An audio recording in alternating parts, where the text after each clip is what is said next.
Let's bring in our military analyst, Sean Bell, for more on this. Sean, great to have you with us. Is this package coming too late, though?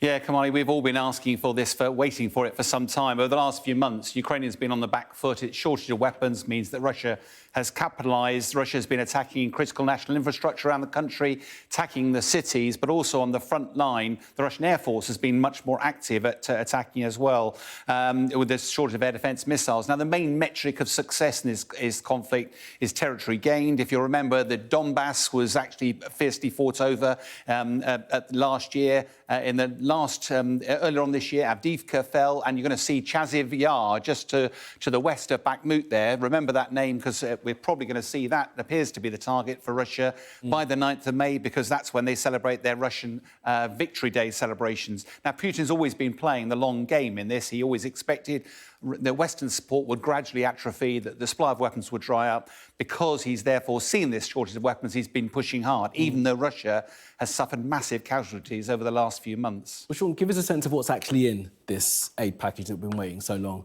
for. Yeah, 60 billion of cash. It sounds like a lot of money, and it is. But the trouble is, the challenge is converting that cash into weapons and getting them to the front line. The US strategy will be initially to replace the weapons that it has lost from its stockpile. Then it will gradually, and that will take time to do. In the meantime, some of the stockpile weapons will be moved towards Ukraine. We understand some are in Poland already, waiting, so it could be days rather than months before they get in. There's three main categories of weapons, I think. First priority will be defensive weapons, things like the Patriot system we've been seeing firing here to try and defend the cities, defend the front line.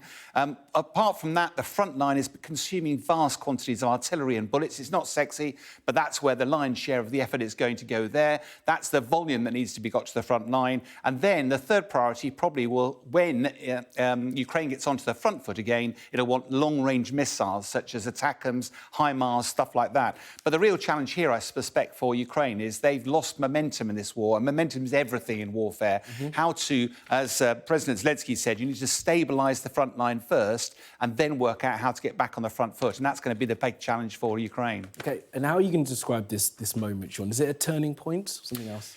I'm not sure it's going to be a turning point. This feels more like a lifeline at the moment for Ukraine. To prevail, it's going to need a steady supply of weapons. It's not going to get those. Russia is already spinning up its defence industrial base. Russia knows that it will fail if the West was to get further involved in this, and that's why we're seeing Lavrov and President Putin issue these great warnings, this threatening rhetoric. But so far, that's been has not had the effect of actually affecting the Western political resolve, which doesn't seem to yet be determined to provide a full support to Ukraine. Okay. Sean, as always, thank you very much for that.